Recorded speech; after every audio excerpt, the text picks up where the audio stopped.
Cement বোঝাই truck উল্টে নিহত 10, একই পরিবারের 5 জন।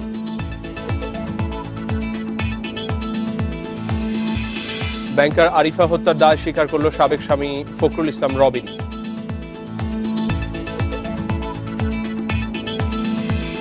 নাব্য সকাটের মোংলায় আসছে না কন্টেইনারবাহী জাহাজ, চট্টগ্রাম বন্দর ব্যবহারে বাধ্য হচ্ছেন ব্যবসায়ীরা। সিলেট সিটি কর্পোরেশনের বর্জ্যে অস্তিত্ব সংকটে দক্ষিণ সুরমার বিল, নষ্ট হচ্ছে কৃষি জমি।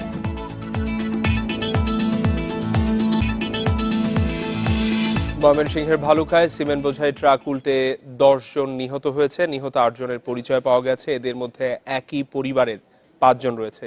তাদের বাড়ি ময়মনসিংহের তারাকান্দার দাদরা গ্রামে। আহত 3 জনকে হাসপাতালে ভর্তি করা হয়েছে। ঘটনা তদন্তে 3 সদস্যের কমিটি করেছে জেলা প্রশাসন। ঢাকা থেকে জামালপুর যাচ্ছিল সিমেন্ট বোঝাই ট্রাকটি। ভালুকার সিডো স্টোর এলাকায় নিয়ন্ত্রণ হারিয়ে উল্টে যায় ট্রাক। ঘটনাস্থলে প্রাণ যায় 9 জনের। হাসপাতালে মারা যান আরও 1 জন। সংস্কারটা চলার সময় তো অবশ্যই আগে ব্যারিকেড দিয়ে দেখাতে হবে যাতে যানবাহন প্রবেশ করতে না পারে। তো এখানে রাত্রে খরা হয়েছে, ট্রাক আসছে, এর আগে কোনো ব্যারিকেড দেওয়া নেই, অ্যাক্সিডেন্ট তো হবেই। নিহতদের 5 জন একই পরিবারের। রিকশা চালক আজিজুল হক, তার স্ত্রী রিজিয়া খাতুন, বড় ছেলে মেহেদি হাসান, মেজ ছেলে মিজান ও ছোট ছেলে সিজান। তারাকান্দার দাদরা গ্রামের বাসিন্দা তারা।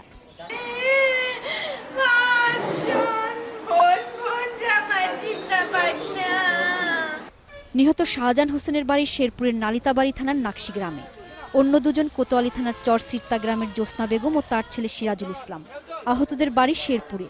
কম ভাড়ার জন্যই সিমেন্ট বোঝাই ট্রাকে উঠেছিল তারা। জীবিত ভিকটিমকে আমরা উদ্ধার করে সাথে সাথেই বালুকা হাসপাতালে প্রেরণ করি এবং 9 জন মৃত ভিকটিম যারা সিমেন্ট ভর্তি ব্যাগের নিচে চাপারত অবস্থায় ছিল তাদেরকে আমরা উদ্ধার করে পুলিশের কাছে, বালুকা পুলিশের কাছে হস্তান্তর করি। ঢাকা ময়মনসিংহ মহাসড়কে নির্মাণ কাজ চলছিল। দুর্ঘটনার জন্য এই কাজে নিয়োজিত প্রতিষ্ঠানকে দায়ী করেছেন পুলিশ সুপার। ড্রাইভারকে আমরা পাইনি। আমাদের ধারণা যে হয়তো এদের ভিতরে যাদেরকে শনাক্ত করা হয়নি, এখনো 2 জনকে আমরা শনাক্ত করতে পারিনি। 8 জনের নাম ঠিকানা পেয়েছি, সেই 2 জনের ভিতরে ড্রাইভারও থাকতে পারে। আর হেল্পার যতটুকু জেনেছি হেল্পার পালিয়ে গেছে। দুর্ঘটনার পর ট্রাকের চালক ও হেল্পারের খোঁজ পাওয়া যায়নি। Independent news desk. সিলেটের শিববাড়ির আস্তানায় জঙ্গিরা আত্মসমর্পণের আহ্বানে সাড়া না দিয়ে পুলিশকে লক্ষ্য করে একাধিক গ্রেনেড ছুড়েছে। বাড়িটি পুলিশ এখনো ঘিরে রেখেছে। ঢাকা থেকে যাওয়া পুলিশের বিশেষ টিম সোয়াতের সদস্যরা কিছুক্ষণের মধ্যে ঘটনাস্থলে পৌঁছবে বলে পুলিশ জানিয়েছে। সোয়াতই মূল অভিযান পরিচালনা করবে। মাস 3 আগে নিজেকে একজন বেসরকারি চাকরিজীবী পরিচয় দিয়ে সিলেটের শিববাড়ি পাঠানপাড়ার আসিয়া ভিলা নামের 5তলা ভবনের নিচতলায় ওঠেন এক দম্পতি। বাসা ভাড়া নেয়ার সময় তারা কাউসার ও মর্জিনা নাম ব্যবহার করেন। গতরাত প্রায় 1:30টা থেকে ওই বাড়ি ঘিরে রাখে কাউন্টার টেরোরিজম ইউনিটের সদস্যরা। পুলিশের তথ্য অনুযায়ী এ বাড়িতে জঙ্গি আস্তানা আছে। এলাকার লোকজন বলছেন পুলিশের কাছ থেকেই জঙ্গি আস্তানার বিষয়ে খবর পেয়েছেন। পুলিশকে জিজ্ঞেস করলাম কি হয়েছে বলে, এই এলাকায় এক জঙ্গি আছে। পরে এলাকা বললেন যে বাড়াটিয়া বা স্থানীয় যারা বাড়াটিয়া বাসা আছে এই বাসাগুলো দেখাই দেন। আস্তানা বা অন্য কিছু আমরা আন্দাজ করতে পারি না, তবে একটা দিন আন্দাজ করা গেছে এখানে অবৈধ নারীদের কিছু আসা যাওয়া, এটা আমরা প্রত্যক্ষ করেছি। আর বাড়ির মালিক বলছেন নিয়ম মেনেই তিনি ওই দম্পতিকে বাড়ি ভাড়া দেন। ফর্ম আমি ফিল আপ করিয়া তার ডিটেলস লইয়া ফুল পার্টিকুলার লইয়া আমি ভাড়া দিছি। তার বউ আর হে থাকবো, বউর আইডি কার্ড লইছি, তারও আইডি কার্ড লইছি। ভবন থেকে ইতিমধ্যেই অন্যান্য ফ্ল্যাটের বাসিন্দাদের নিরাপদ স্থানে সরিয়ে নেওয়া হয়েছে।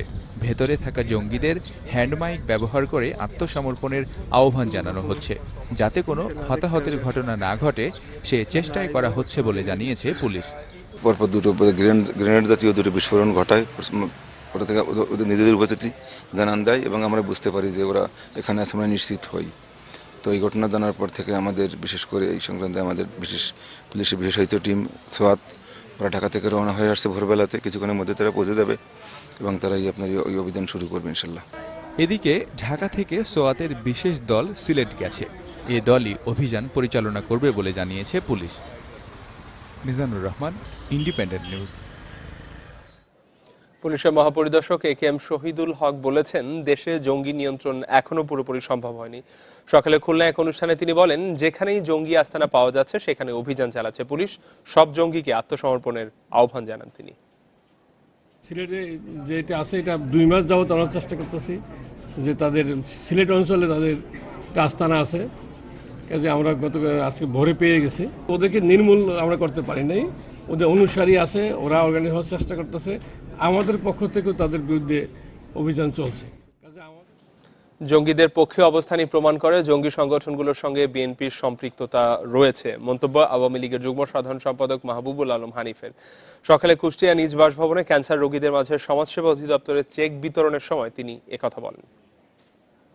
জঙ্গি দমনের সময় সরকার যখন কঠোরভাবে পদক্ষেপ নেয়, ঠিক সেই সময় দেখা যায় যে এদের পক্ষ নিয়ে বিএনপির বক্তব্য আসে।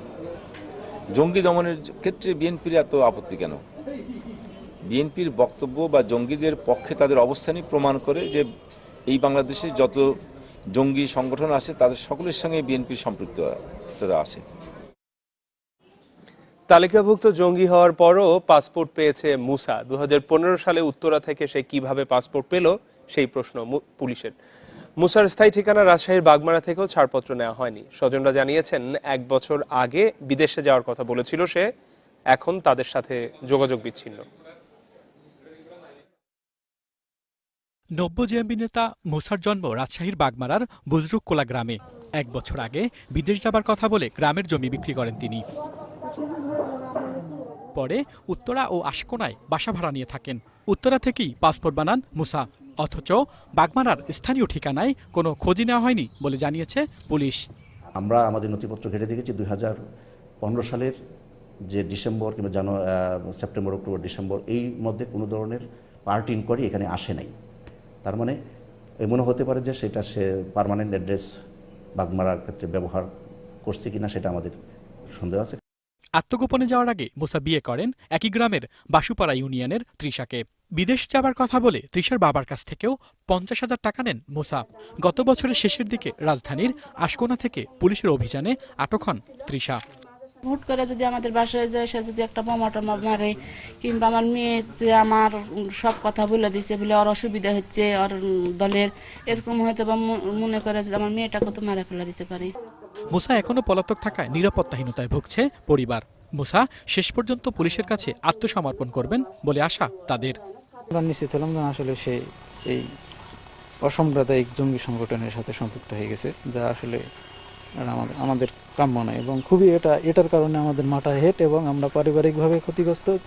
পুলিশ বলছে, মুসার নেতৃত্বে চট্টগ্রামে নতুন করে সংগঠিত হচ্ছে 90 জেএমবি। তাকে গ্রেপ্তারে অভিযান চলছে। Independent news desk.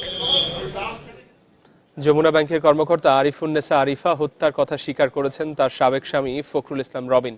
পুলিশ এই কথা জানিয়েছে। টাঙ্গাইলের ধনবাড়ি এলাকা থেকে ভোরে গোয়েন্দা পুলিশ রবিনকে গ্রেপ্তার করে। পরে তাকে ঢাকায় আনা হয়। 16 মার্চ সকালে কর্মস্থলে যেতে রাজধানীর সেন্ট্রাল রোডের বাসা থেকে বের হন আরিফা। বাসার সামনেই তাকে কুপিয়ে জখম করা হয়। ঢাকা মেডিকেলে নেওয়া হলে দুপুর 12টার দিকে মারা যান ব্যাংক কর্মকর্তা আরিফা। পাশের বাড়ির একটি সিসি ক্যামেরার ফুটেজ দেখে হামলাকারী রবিনকে শনাক্ত করে পুলিশ।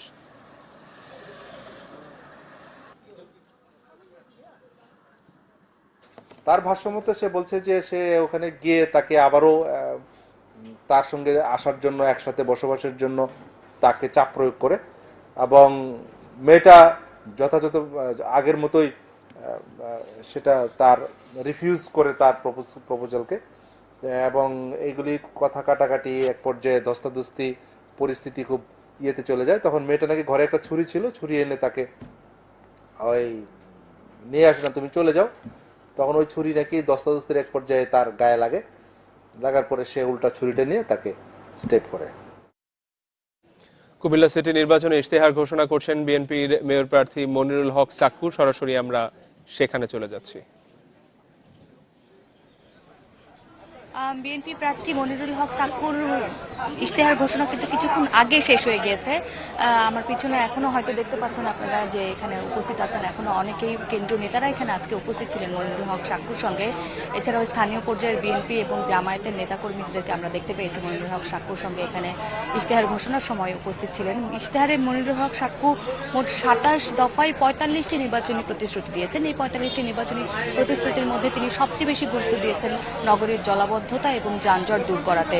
এর আগের নির্বাচনেও কিন্তু এই একই কথাই তিনি বলেছিলেন এবং খুবই মিল দেখা যাচ্ছে প্রধান দুই মেয়র প্রার্থীর মধ্যে। আওয়ামী লীগের প্রার্থী আঞ্জুম সুলতানা সীমা এই নির্বাচনী ইশতেহারে কিন্তু এই বিষয়কেই তিনি সবচেয়ে গুরুত্ব দিয়েছেন। তবে অমিলের জায়গা যেটি দেখা গিয়েছে সেটি হচ্ছে যে কুমিল্লাকে বিভাগীয় শহর করার ক্ষেত্রে কুমিল্লার নাম একজন সমর্থন করছেন আঞ্জুম সুলতানা সীমা, ময়নামতির নাম তিনি সমর্থন করছেন এবং ময়নামতির নাম সমর্থন করছেন না মনিরুল হক সাক্কু। এছাড়া দুই প্রার্থীর নির্বাচনী ইশতেহারের মোটামুটি কাছাকাছি দেখা গেছে, তাদের নির্বাচনী যে প্রতিশ্রুতিগুলো রয়েছে সেগুলো মোটামুটি কাছাকাছি দেখা গিয়েছে। তবে এই যে ৪৫ দফা তিনি নির্বাচনী প্রতিশ্রুতি দিলেন, এই প্রতিশ্রুতিগুলি তিনি কিভাবে বাস্তবায়ন করবেন, মোট কয়েকটি ছাড়া, কয়েকটি উন্নয়ন সংস্থার সহায়তা ছাড়া বাকিগুলোতে কিন্তু তিনি বিস্তারিত বিশদ বর্ণনা করেননি যে এই প্রতিশ্রুতিগুলো তিনি ঠিক কিভাবে বাস্তবায়ন করবেন বা বাস্তবায়নের ক্ষেত্রে তার পরিকল্পনাগুলো আসলে কি, কোন পদ্ধতিতে বা কোন প্রক্রিয়ায় গিয়ে তিনি বাস্তবায়ন করবেন সেই বিষয়গুলো কিন্তু ইশতেহারে উল্লেখ করা হয়নি। আর ইশতেহারের এই বিষয়গুলো আমরা তার কাছে জানতেও চাইতে পারিনি, কারণ নির্বাচনী ইশতেহার ঘোষণার পরে কিন্তু তিনি সাংবাদিকদের কোনো প্রশ্নও নেননি। ফলে ঠিক কী প্রক্রিয়ায় তিনি এতগুলো নির্বাচনী ওয়াদা পূরণ করবেন সেটি আসলে ঠিক এখন পর্যন্ত আমরা বুঝতে পারছি না। তবে একই সঙ্গে মনিরুল হক সাক্কু এটি বলেছেন যে গত নির্বাচনের সময় তার যে ইশতেহার এবং তার যে ওয়াদাগুলো ছিল তার অনেকগুলো কাজই এখন পর্যন্ত অসমাপ্ত রয়ে গেছে। সেই অসমাপ্ত কাজগুলো শেষ করবার জন্য তিনি আবারও ভোটারদের রায় চান, যেন সেই কাজগুলো শেষ করে এই যে নতুন সঙ্গে নতুন প্রতিশ্রুতি যোগ্য হচ্ছে সেই কাজগুলো যেন নতুন করে আবার শুরু করতে পারে। মনিরুল হক সাক্কুর নির্বাচনী ইশতেহার ঘোষণা যেটা হয়েছে সেটাই জানাচ্ছিলেন আমাদের সহকর্মী আসমামিতা। এরই সাথে আমরা 1 মিনিট 20 সেকেন্ডের একটা বিরতিতে যাচ্ছি। আমি নিরাপদ সড়কের জন্য